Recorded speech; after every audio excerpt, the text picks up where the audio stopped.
Bonjour à tous et bienvenue dans ce 5e épisode. Toutes les 2 semaines, le mardi à 20h ou 20h30, vous pouvez nous retrouver en live sur Facebook et Instagram pour parler nutrition avec l'un des 2 vétérinaires constituant notre pôle santé Reverdy. Nous avons ensuite décidé de créer ce podcast pour reprendre les grandes questions abordées pendant les lives et celles auxquelles nous n'avons pas eu le temps de répondre. Ce podcast fait donc suite au dernier live sur la prévention des coliques chez le cheval. Nous allons donc rapidement avec notre vétérinaire Cyril rappeler les symptômes et les principales causes et les pratiques à respecter pour prévenir les risques de coliques. Bonjour Cyril, peux-tu nous rappeler rapidement les symptômes et les principales causes d'une colique chez le cheval ? Oui, bien sûr. Alors d'abord les coliques, juste un petit rappel sur la définition. Donc c'est un terme qui regroupe toutes les douleurs abdominales qui peuvent arriver et survenir chez le cheval. D'un point de vue symptomatique, elles se traduisent le plus souvent par un arrêt du transit, un blocage finalement du contenu digestif donc au sein de ce tube digestif. Voilà, donc ça peut être causé par différentes choses. Donc d'abord par un problème d'hydratation. Des chevaux déshydratés peuvent de manière plus fréquente déclarer des épisodes de colique. Un cheval qui aurait également un régime alimentaire déséquilibré, notamment donc un déficit en fibres longues, en fourrage, qui peut être dans le pire des cas associé à un excès de sucre, donc de sucres qui peuvent être des sucres qui proviennent de céréales par exemple, ou alors de sucres qui peuvent provenir de l'herbe, voilà. Donc ça concerne, on va dire, toutes les causes alimentaires. Après, il existe tout un tas de causes, une ingestion de sable. On peut avoir aussi des coliques causées par des parasites, etc. Donc voilà pour les causes. Les symptômes, un cheval qui arrête de manger, qui n'a pas mangé sa ration, qui va se regarder le ventre potentiellement. Enfin voilà, vous connaissez tous ces symptômes potentiels.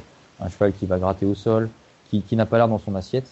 Alors bien sûr, ce ne sont pas des symptômes spécifiques des coliques, mais étant donné que les coliques représentent la première cause de mortalité chez le cheval, il faut toujours garder ça à l'esprit.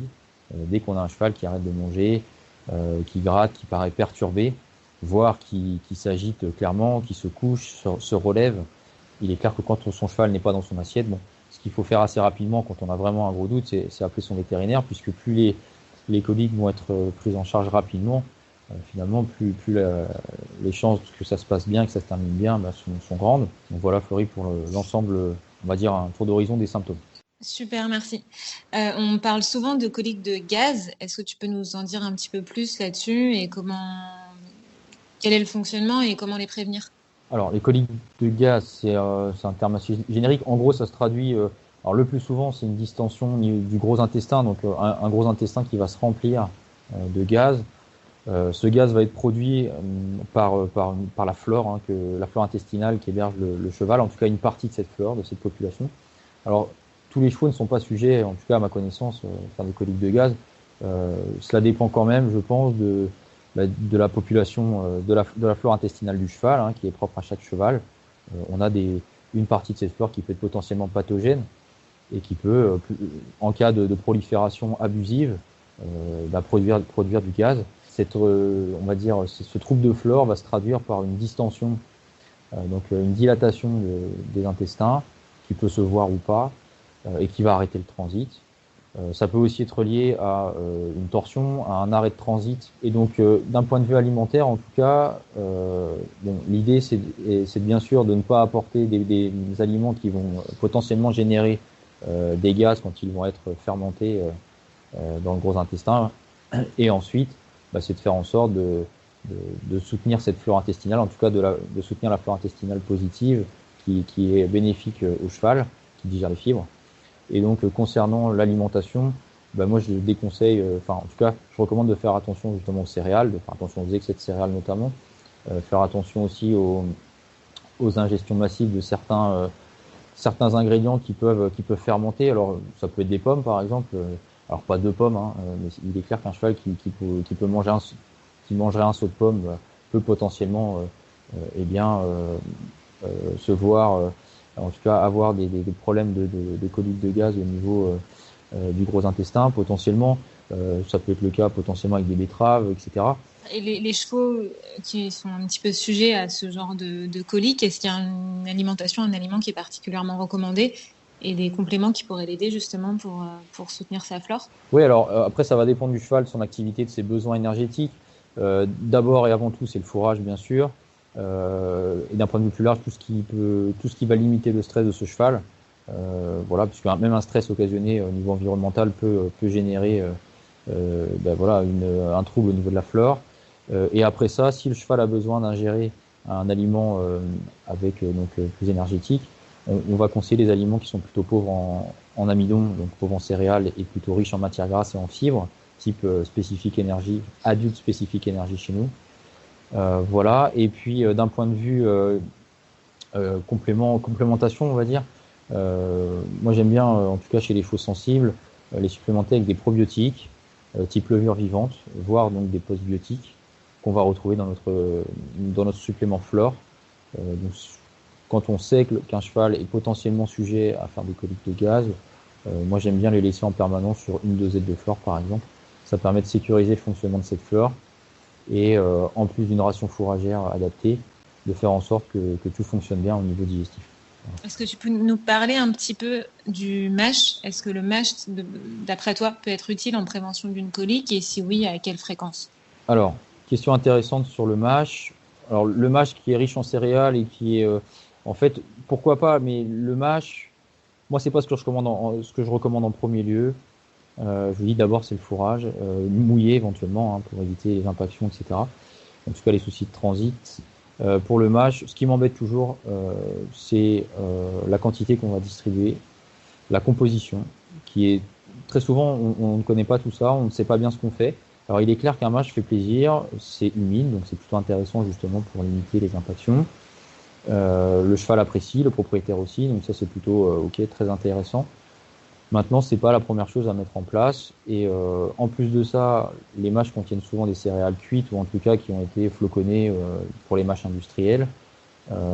Pour les chevaux de sport, dont la majorité souffrent potentiellement de surpoids, eh bien ça ne fait qu'aggraver ce problème.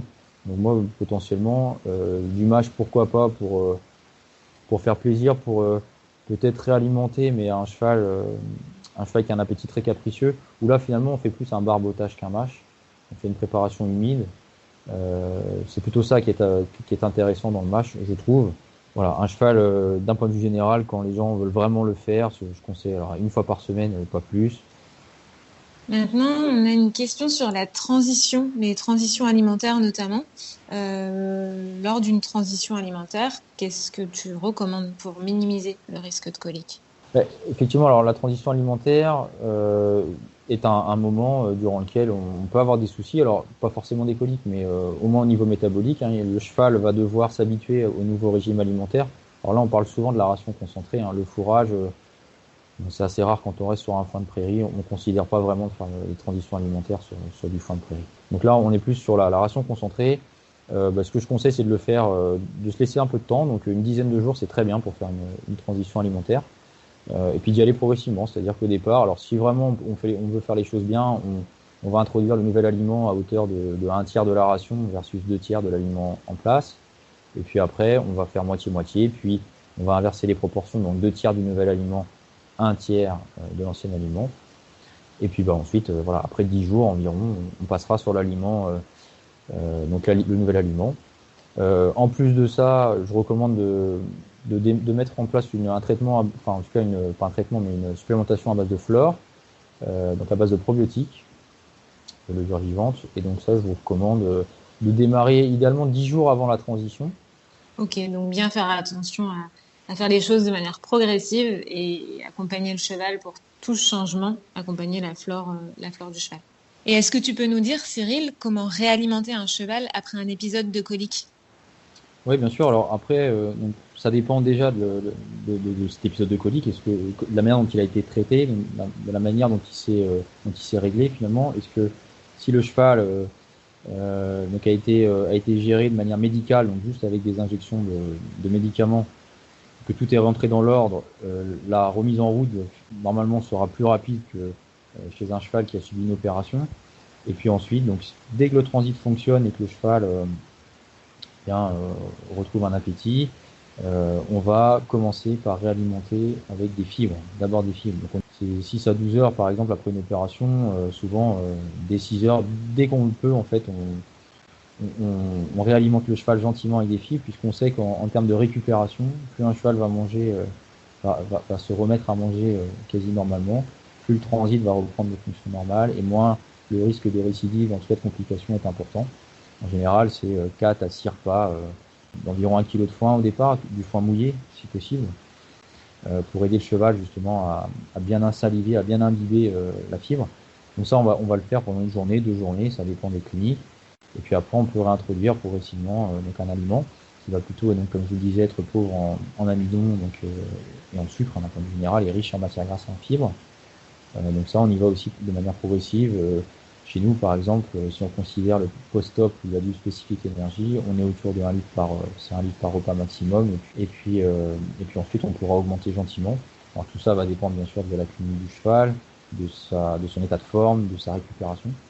Et voilà, tout ça pour dire qu'au départ, on commence par les fibres, l'eau bien sûr, fondamentale. Et puis après ça, on réintroduit progressivement et en petite quantité au départ l'alimentation pauvre en sucre et en amidon et riche en matières grasses et en fibres. Est-ce que tu as quelque chose à ajouter par rapport à tout ça? Oui, effectivement. Donc, en plus des recommandations nutritionnelles, oui, il est clair qu'il faut également faire attention donc au suivi dentaire de son cheval, puisqu'on sait que les troubles dentaires peuvent générer des troubles de la mastication, des aliments et donc derrière des troubles du transit. Donc ça, attention à bien faire suivre son cheval par un dentiste vétérinaire également. Donc une fois par an, maximum 2 fois par an, une fois tous les 2 ans. Et puis également, je vous recommande de bien faire attention au suivi de la vermifugation. Alors pas forcément de le faire systématique, mais en tout cas de le raisonner avec, encore une fois, votre vétérinaire, puisque les parasites peuvent aussi clairement favoriser les coliques. Et en plus de ça, des coliques qui peuvent être très très graves, puisque un cheval qui est très parasité, eh bien on peut déclarer des coliques comme ça à n'importe quel moment. Et puis en plus de ça, au moment du traitement, quand on va traiter le cheval, on tuera les parasites et la mort des parasites peut entraîner une libération de composés toxiques qui peuvent déclencher un épisode de colite grave. Donc attention au suivi parasitaire, tout comme au suivi dentaire. Voilà. Eh bien, merci Cyril. Merci à tous d'avoir suivi cet épisode. J'espère du coup que ce 5e épisode vous a plu. Et on vous donne d'ores et déjà rendez-vous le mardi 30 mars pour un nouveau live sur Facebook et sur Instagram dans lequel on parlera élevage. Voilà, à très vite.